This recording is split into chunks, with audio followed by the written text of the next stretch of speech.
کہ لوگ کسی محبوب کو دیکھنے کے لیے وہاں پہ ایسے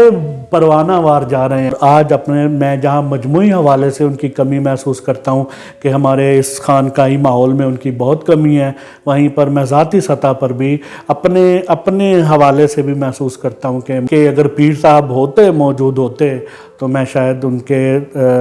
ہاتھ پر بیعت کر چکا ہوتا. تو وہ نہیں ہے, لیکن بہرحال مجھے ان سے بہت عقیدت ہے, بہت مودت ہے.